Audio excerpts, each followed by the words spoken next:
a celebrar que es el Día del Trabajo, hablando con un viejo amigo, joven, pero de hace muchos años, que es José Manuel Chapado, al que tengo un especial cariño porque es un hombre abogado de formación, pero escritor de vocación, que se autodefine, y doy fe, como una persona inquieta, de fuertes convicciones, que cree en la pluralidad y en buscar propuestas pragmáticas de solución, pero desde esa pasión que le caracteriza y que expresa así, ¿no? Que admira a la gente que defiende sus propuestas con valentía y con decisión, porque esa es la manera de buscar puntos a los que agarrarse para avanzar, especialmente en situaciones difíciles como las que vivimos, ¿no?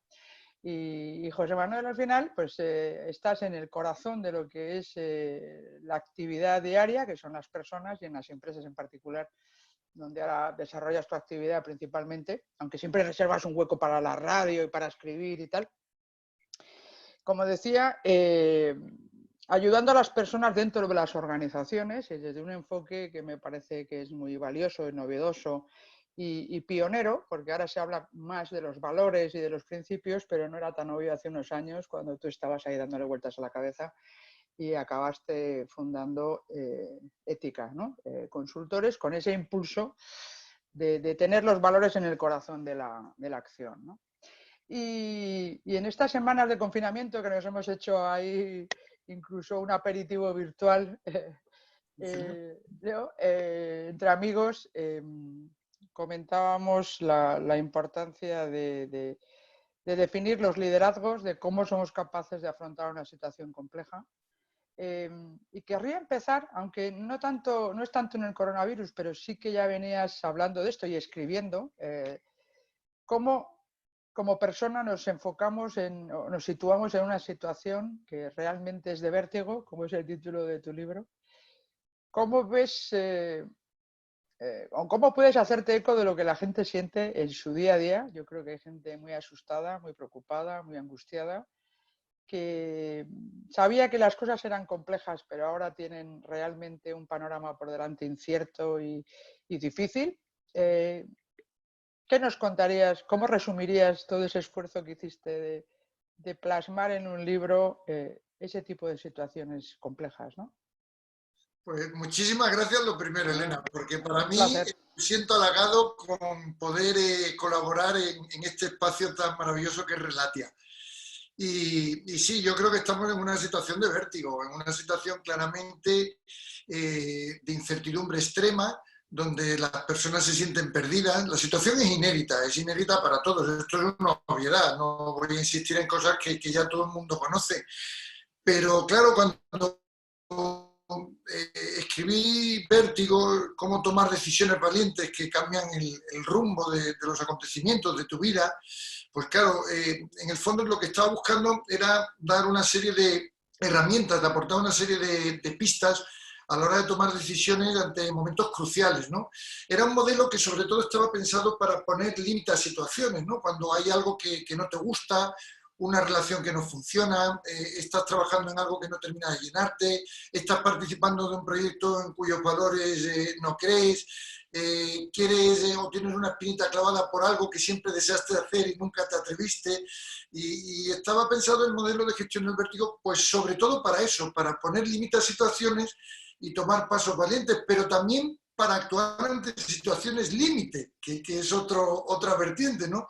Y yo creo que lo que nos encontramos es precisamente en esta segunda. No se trata de poner límite a situaciones, sino de afrontar una situación límite. Y lo que tiene de distinto es el tránsito por las casas, que si me permite, Elena, muy rápido, el modelo de gestión del vértigo se articulaba en 4 habitaciones. Uh-huh. El, Muy el vestíbulo, muy que es apropiado, ¿eh? Porque estamos en la casa todo el día, así que vamos a hacer un recorrido. Dale, dale a las casas, que no te quería interrumpir, a las habitaciones. No, no, el vestíbulo reacciona, el vestíbulo es de alguna manera date cuenta de que algo tienes que hacer. Y de ahí llegamos y entramos en el salón, que es donde uno relaciona, integra la información, donde es importante escuchar a quienes no piensan como tú, a quienes te pueden ayudar a abrir panorama, perspectiva. Y desde ahí pues se introduce uno en la cocina, que es el salto, que es la ejecución, que es el tomar la decisión, y la mejor decisión es la tomada, una vez que se afronta y se salta con los dos pies y se va por todos, ¿no? Y se termina en el dormitorio, que es un poco el digiere las consecuencias, de alguna manera concíliate con tu conciencia y con lo que has hecho y disfruta la nueva situación que has generado. Bueno, pues dentro de ese tránsito, la diferencia que tiene cuando estamos ante una situación límite es que a la cocina, a la ejecución, a la toma de decisión hay que llegar rápido. No tenemos mucho tiempo, hay que tener una ración relativamente con premura, hay que tomar las decisiones con premura.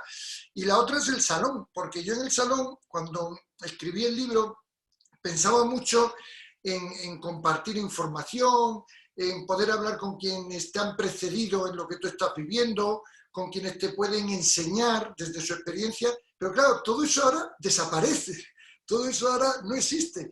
No hay nadie que haya pasado por donde estás pasando tú, porque todos estamos pasando por aquí por primera vez, ¿no? No hay ningún modelo teórico.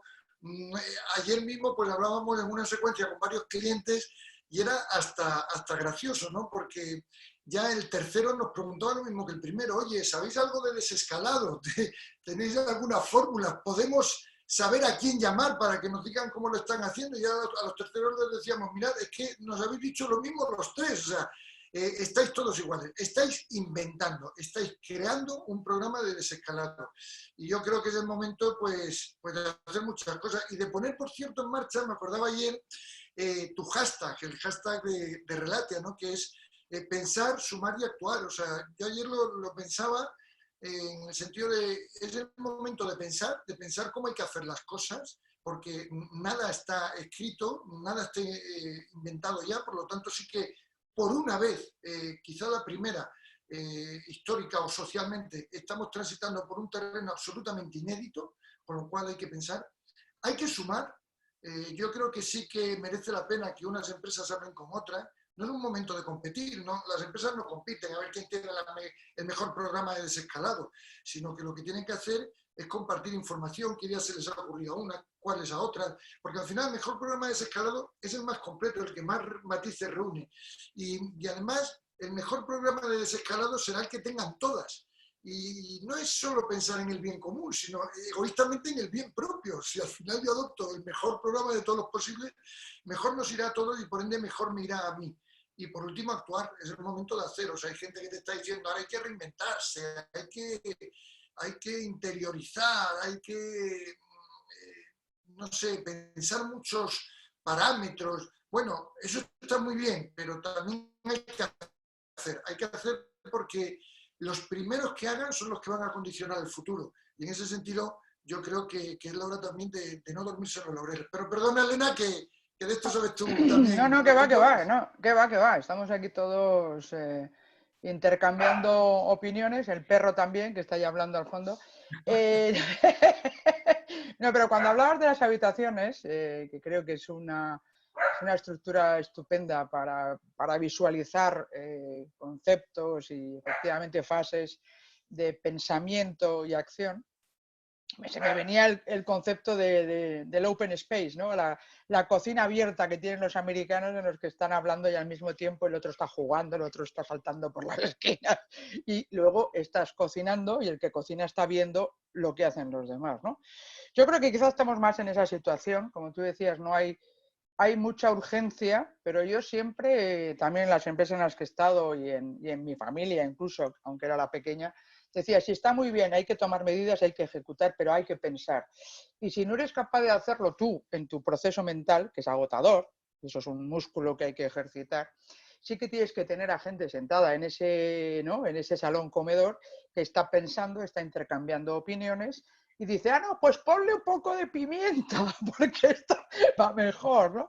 Y acabas cocinando algo que realmente es mucho más participativo, es más creativo, porque es verdad que no tienes la posibilidad de dar un menú que no sacia el hambre, ¿no? Que, por decirlo, las fórmulas viejas ya no me sirven, pero no quiere decir, y ese es el esfuerzo que estamos haciendo, y yo personalmente es una preocupación, de escuchar los que están pensando mucho desde su profesión, desde su disciplina, recuperando sus fórmulas, viendo lo que no ha funcionado, pero contrastando lo que proponen otros, ¿no? Yo creo que ese es un proceso muy interesante que nos llevaría a la otra parte que me gustaría comentar contigo hoy, que es cómo las empresas que ya venían afrontando retos complejos en los últimos años, y yo siempre digo, muy por delante de las administraciones públicas, por ejemplo, o otro tipo de organizaciones, porque al final la competencia, claro, ¿verdad? Tú y yo que somos, tú eres más empresario que yo sigo siendo autónoma bastante, el tener que pagar nóminas, levantar el negocio y vender es una exigencia brutal que te hace realmente al final ser muy rápido en esa toma de decisiones y en estos tiempos esa capacidad de adaptarte y en la medida de lo posible anticiparte para ofrecer al mercado lo que necesita y no estar a remolque, ¿no? Hace que, como digo, las empresas ya estaban en un proceso de transformación muy fuerte que exigía una manera de organizarse diferente, claramente diferente, y que ahora, como comentamos con otros amigos de la comunidad Relatia, lo que hace el coronavirus es acelerar tendencias y entras ya a saco en una dinámica distinta, en la que ya te venías preparando en gran medida, pero como tú decías, en la que la rapidez de respuesta es esencial. Por supuesto, para la desescalada, porque tienes que proteger a las personas, tienes que volver a la actividad, tienes que hacer un montón de cosas, pero con una perspectiva o con un horizonte de construcción de proyecto de empresa que sea sostenible, porque si no, eso es lo que se están planteando ahora muchos bares, ¿no? ¿Para qué voy a abrir para un tercio? Tendré que ver si eso me va a llevar a un horizonte sostenible o de rentabilidad, porque si no a lo mejor no me interesa abrir el bar, ¿no? Es que estos dilemas son los que tenemos que enfrentar hoy. Pero bueno, volviendo a la disquisición, lo que sí que parece es que estamos transformando los liderazgos y los modelos de dirección tradicionales. Eso es lo que digo que ya viene operando, pero quizá el coronavirus, como digo, acelera y nos lleva a plantear nuevos escenarios, que me gustaría que nos ayudaras a dibujar o a transitar para ver cuáles son las referencias que debería tener en cuenta un empresario que tiene que plantearse un acelerón, además, para recuperar la actividad perdida y que diga, oye, vamos a ver cómo planteamos nuestros equipos, nuestros perfiles de directivos para afrontar esta etapa. Pues es muy interesante esa pregunta y además, si me lo permites, te voy a tomar el copyright de esa cocina Open Space porque efectivamente yo creo que mucho en el futuro va por ahí, va por cocinas que es donde se toman las decisiones en la cocina, pero cocinas transparentes, cocinas abiertas y cocinas participativas. Este es uno de los cuatro, cuatro ámbitos que yo creo que se precipitan en cuanto a la configuración de una nueva manera de liderar equipos y negocios. Y es que, claro, el escenario es nuevo, no hay nada escrito, yo creo que aquí todos estamos tirando un poco de experiencia, de sentido común, pero sí, en ética lo tenemos más o menos claro, que se van a dar cuatro circunstancias que lo van a condicionar todo, ¿no? Por ejemplo, en lo emocional. En lo emocional lo que va a haber es una dosis de miedo y de incertidumbre extrema, lo cual hace que los líderes, los jefes de equipos, tengan que convertirse en una especie de coach emocional, ¿no? Tienen que estar muy cerca de los suyos y tienen que estar de alguna manera sabiendo gestionar una rueda de emociones que luego sí que vamos porque esto es precioso y tiene toda una rueda de 6 emociones, de momentos, de herramientas y demás.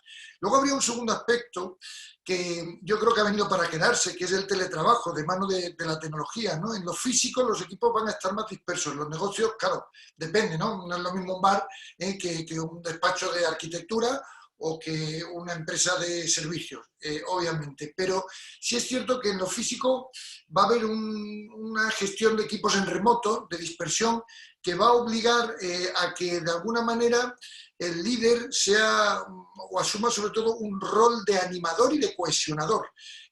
Importa mucho cómo gestionar desde detalles tan pequeños como una reunión en telemático, a través de Zoom o de Teams o de las herramientas que sean, hasta el hecho de lograr que el equipo disperso esté cohesionado, tenga orgullo de pertenencia y obedezca a una misma estrategia. Y en eso, luego, si quieres, también entramos en una propuesta muy bonita que es high tech, high touch, ¿no? Que es alta tecnología, pero alto contacto humano. ¿Cómo lograr que esa dualidad conviva no solo pacíficamente, sino generando entre sí una sinergia? El tercer ámbito, yo me atrevería que viene lógicamente condicionado por lo económico. Llegamos a un momento de una escasez terrible. Hoy hemos amanecido con las previsiones del 13,9%, pero bueno, ya hay incluso quien habla de una caída en el segundo trimestre del 20% del PIB. Esto es algo dantesco, ¿no? El otro día escuchaba la conversación que tenías con Tony Roldán, que me pareció además extraordinaria. Y bueno, va a haber que administrar lo escaso. Y esto supone en la dirección de equipos y de negocios que va a haber que impulsar la creatividad. Va a haber que inventar cosas nuevas, va a haber que hacer con nada. Y esto es lo que produce los avances, lo ha producido toda la vida en la historia y esto sí que no es nuevo. Una crisis genera un salto hacia adelante. Y lo cuarto, que para mí también es muy interesante y me gustaría, ahí sí tenemos tiempo, Elena, es en la toma de decisiones cómo deben empezar los distintos criterios, porque yo creo que hasta el momento, y estoy hablando contigo, que eres una auténtica autoridad en la materia, pero hasta el momento en las decisiones empresariales, que sí ha reaccionado siempre mucho más rápido y mucho antes que el sector público, lo que primaba era el componente económico. Y yo creo que ahora llega el momento también que debe contrapesar el componente ético, el componente de responsabilidad social. Y con esto yo creo que es muy importante saber, lo económico nunca debió ser el criterio exclusivo a la hora de tomar decisiones, pero sí es cierto que fue el criterio principal. Y yo creo que ahora debe ser un criterio que debe convivir. Yo contigo esto lo he hablado más de una ocasión, que tú decías, bueno, es que sin números no hay nada. Y yo soy el primero que suscribe eso. Sin viabilidad no hay nada que hacer. Pero lo que pasa es que ahora las decisiones van a tener que tener un componente de mirar más a largo plazo y de mirar más amplio, a más gente. Es decir, frente a decisiones económicas que solo miraban el beneficio cortoplacista y el beneficio propio, yo creo que ha llegado el momento en el que tenemos que comprender que tenemos que tomar decisiones a largo plazo, favorecer la inversión, por ejemplo, si no, no es posible afrontarla, y decisiones que piensen más en el interés general, es decir, darnos cuenta de que o nos va bien a todos o es imposible que me vaya bien a mí solo. No es el momento de hacer la guerra por nuestra cuenta. Y estos 4 aspectos son los que van a condicionar el nuevo liderazgo. No, me parece muy clarito y lo comparto mucho, ¿no? Según hablabas, me acordaba de experiencias profesionales que al final siempre son vitales, porque yo lo vivo en todos los cuadrantes, en los que estaba sentada en una mesa en la que se tomaban las decisiones y efectivamente estaba el corto plazo, lo inmediato, que era el conseguir unos objetivos que efectivamente estaban medidos en términos no ya solo numéricos, que es bueno tener números, sino de rentabilidad. Es decir, conseguir un resultado de beneficio que era lo único que se establecía en la ecuación, sin entrar, que eso es lo que me parece que es mucho más crítico, en cómo lo consigues.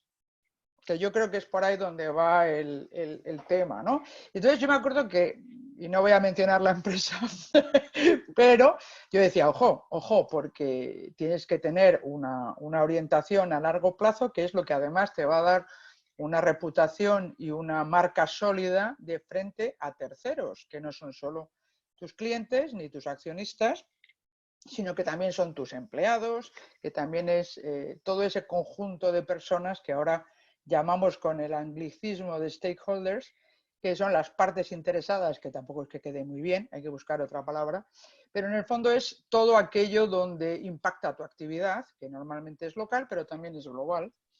Y entonces cuando yo decía esto, sí, sí, bueno, Elena, eso está muy bien, pero es que eso cuesta pasta y entramos en conflicto. Digo, bueno, entonces el conflicto, me vais a perdonar, esa es la decisión que marca la diferencia entre organizaciones, ¿no?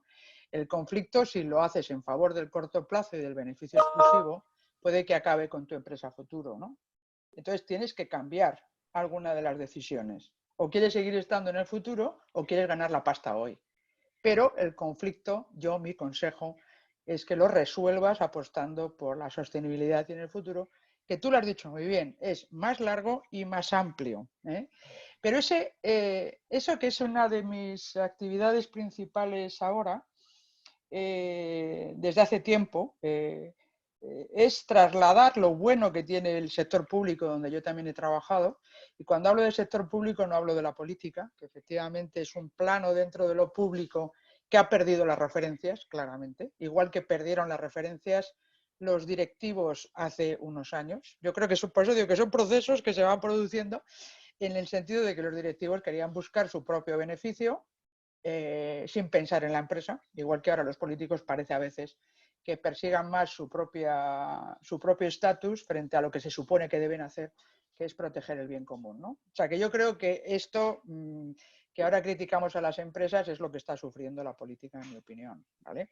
Pero nos lleva a un planteamiento de recuperar la esencia, que es ese enfoque de empresa que debe considerarse como la referencia a seguir. Y es esa empresa, como tú bien dices, que pone las luces largas, que amplía el espectro y se compromete con lo que ocurre en la sociedad, que al fin y al cabo es a la que sirve.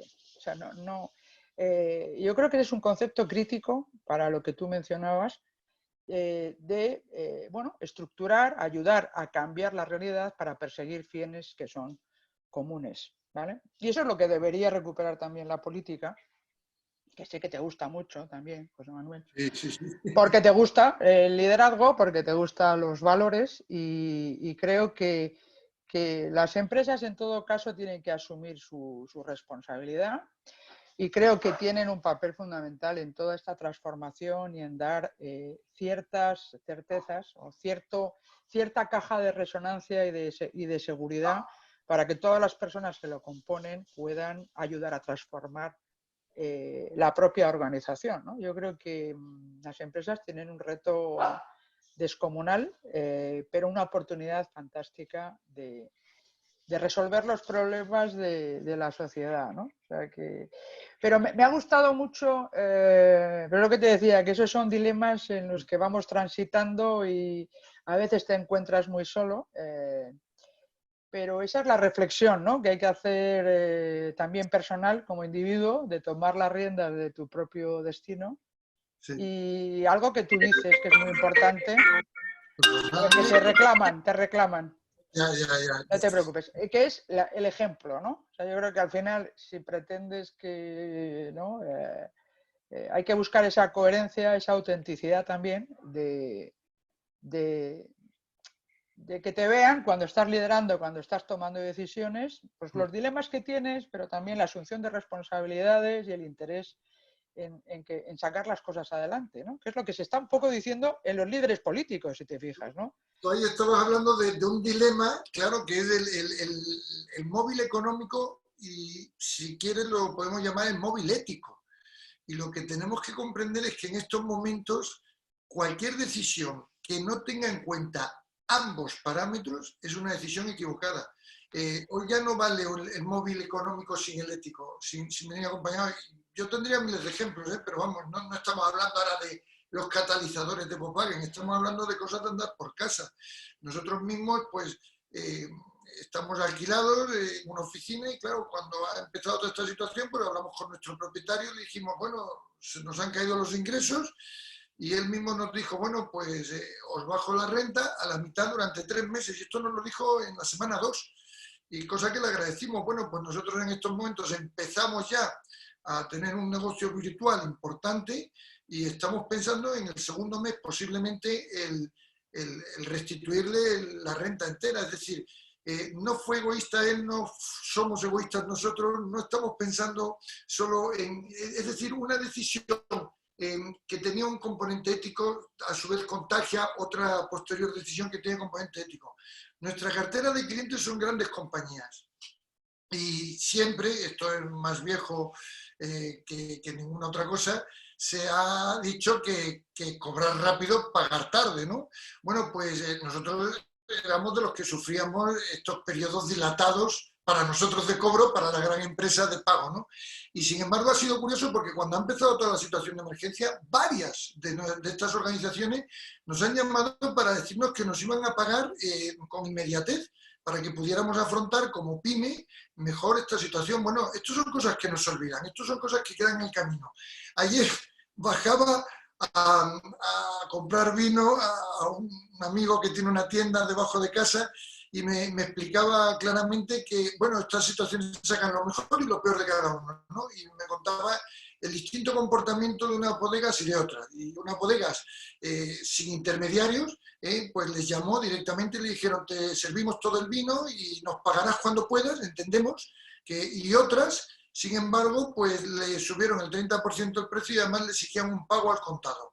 Bueno, pues estas son dos marcas concretas, muy conocidas, yo no las voy a decir aquí, obviamente, pero sí me las contó y te puedo asegurar que son dos marcas que en la tienda ya no van a volver a estar y que yo no voy a volver a comprar. O sea, estos son miles de ejemplos. Tenemos que comprender que ha llegado un momento en el que lo económico tiene que ir de la mano con lo ético, porque si no se cae. Igual que lo ético, lógicamente, tiene que considerar lo económico, ¿no? El sector privado está reaccionando muy bien. Todas estas empresas que estamos viendo cómo han reorganizado su negocio para hacer mascarillas, para fabricar respiradores, pues yo creo que están acertando, porque hay gente que critica, bueno, también hay un móvil económico, lógicamente, ilegítimo, por supuesto, pero están poniendo su capacidad productiva en aras de conseguir algo que está al servicio del interés de todos, del interés general. Eso es bueno. Tenemos que entenderlo así. No, eso es buenísimo y según te oía hay varias ideas que me surgían, ¿no? Empezando por lo último que dices, y es verdad que esa generación que sería la marca, ¿no? Esa imagen que das con hechos concretos, ¿no? No con palabras, sino con hechos, no con lo que dices, sino con lo que haces. Es fundamental a la hora de discriminar quién está apostando por ese binomio, que yo te diría, esa es la segunda idea. O sea, esa es la parte que dices, oye, esos van a estar, han sabido reaccionar bien, han sabido elegir bien qué es lo que tenían que hacer en este momento, sabiendo que podía perjudicar sus cifras en el corto plazo, los números, la rentabilidad, etcétera, pero sabiendo que si no, no iban a tener un futuro como empresa. El segundo elemento de lo que tú dices, que me parece muy relevante, es que al final los ciudadanos también, o como la otra parte de la relación, tomamos nuestras decisiones en respuesta a esa actuación. Es decir, yo ya no quiero comprar a ese. Porque es verdad que siempre estamos diciendo, es que yo quiero esto y lo otro, y acabas consumiendo lo que criticas. Pues deja de consumir lo que criticas. Deja de trabajar con gente que no se lo merece, porque esa es la trazabilidad famosa también en que tienes que trabajar y tienes que efectivamente relacionarte con aquellos que realmente respaldan tu visión de la vida. Y eso me parece muy importante para el tercer elemento, que es el que está sobrevolando, y es la constatación de la interdependencia. Es decir, unos dependemos de otros, y si esa relación, que es la que hay que trabar a largo plazo, como lo haces con los amigos, ¿no? Yo creo mucho en esas relaciones, en las únicas que creo que merezcan ese nombre, es que tienes que basarlo en la confianza y en saber que busco tu bien, porque ese será el mío. Entonces, esas nuevas cadenas, ¿no? Ahora que se habla de la revisión de las cadenas de valor y las cadenas de suministro, deben hacerse sin duda pensando en cómo ha reaccionado cuando más lo necesitaba. Y eso sí que es la prueba del 9, José Manuel. Y eso afecta también a países y afecta a muchos ámbitos más generales, que dices, ostras, ya, pero es que es difícil, ¿no? Pero hay que intentar también decidir y tomar nuestras propias decisiones en función de lo que valoramos, ¿no? Y eso Eso yo creo que se ha puesto muy, ¿no? muy a prueba y como tú dices, hay que buscar no la exclusión, ¿no? Mencionabas en alguna cosa que te he leído, ¿no? Que se va a ir al populismo, se va a ir a la polarización. Pues, Eso no es bueno nunca. Está bien expresar lo que opinas, pero hay que buscar esos puntos de encuentro en los que desde luego no hay una exclusión. O me dedico al medio ambiente o hago actividad económica. Eso se ha acabado. O sea, y es posible converger y la manera de converger es ampliando los plazos y ampliando los espacios, ¿no? Y en algo que has dicho, que me gustaría recuperar esa idea, porque está justo en el corazón de ese falso dilema o dilema que tenemos que romper, ¿no? Que es la gestión de la crisis, que como decía son recursos escasos. La economía siempre, o yo la defino así, ¿no? ¿Cómo consigues utilizar mejor los recursos que por definición son escasos, aunque en la economía digital se hable de la abundancia, ¿no? Y eso nos abre una posibilidad enorme de innovar con recursos físicos tradicionales muy escasos, que además tenemos que cuidar por un tema de cambio climático, etcétera, utilizando lo que tenemos y colaborando. O sea, yo creo que ahí estamos en un... Ese sí que es el eje el nuevo motor de las empresas, ¿no? Pero me gustaría que ese en particular, el cuadrante 3, nos dieras sí. un poco tu visión.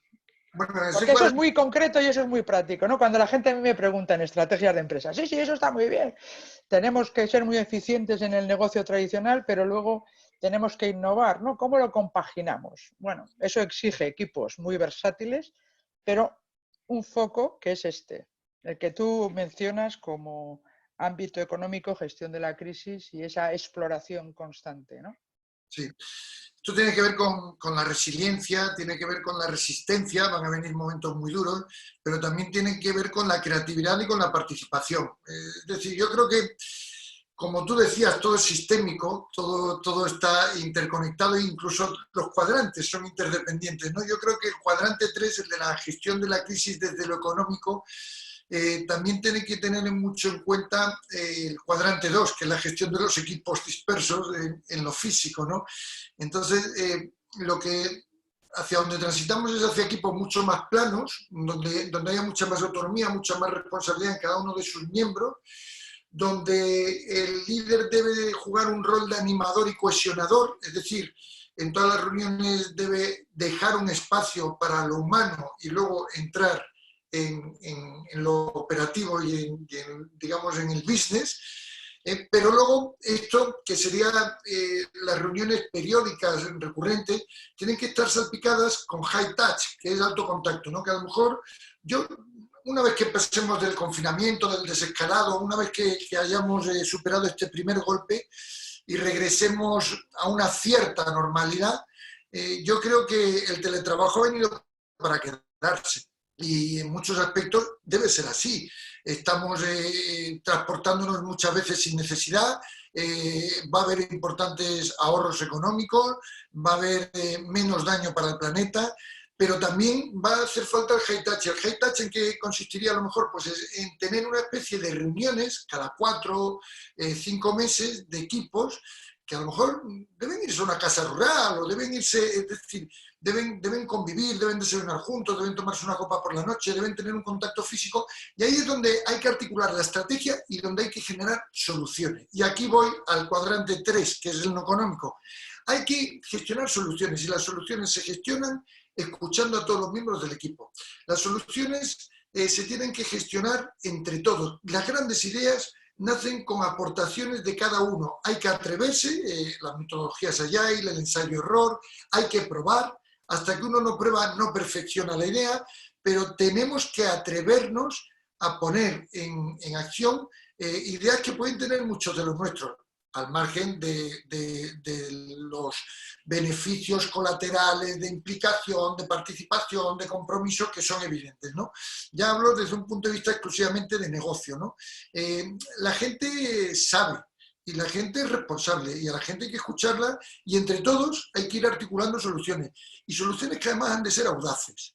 Yo creo que lo lo económico, la gestión de crisis con pocos recursos, pasa por reunir un par de ingredientes muy, muy curiosos. Uno es la flexibilidad, es renunciar a ciertos principios, es estar dispuesto a hacer cosas diferentes.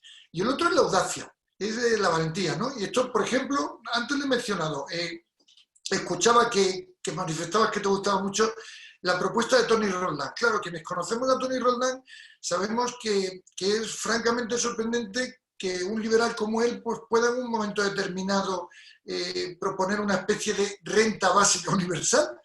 Pero esto es ser flexible, esto es darse cuenta de que estamos en una situación diferente y además ese primero gasta y luego pregunta, pues creo que es muy audaz. Entonces necesitamos recetas de este tipo, necesitamos recetas que de alguna manera nos hagan movernos de todo lo que hemos venido hasta ahora haciendo y buscar fórmulas de negocio francamente diferentes y necesitamos la audacia, necesitamos atrevernos y necesitamos sobre todo probarlas, ponerlas en funcionamiento. Estas que, hasta que no las pruebas no sabes si realmente funcionan.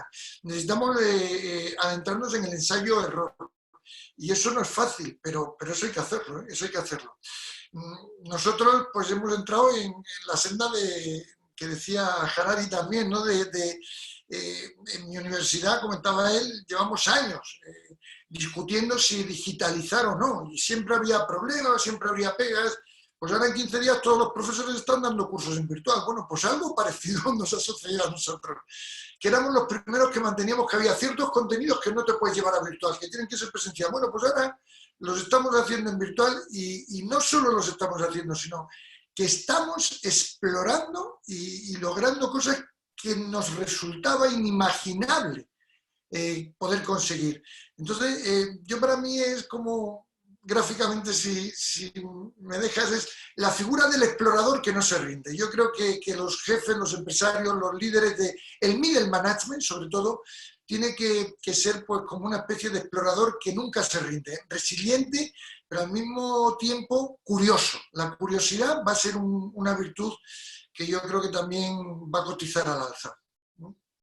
Está fenomenal. Yo creo que con ese espíritu de lucha y con ganas de descubrir nuevos territorios o nuevas rutas, ¿no? A mí que yo soy muy espacial y me gusta lo de las rutas y tal.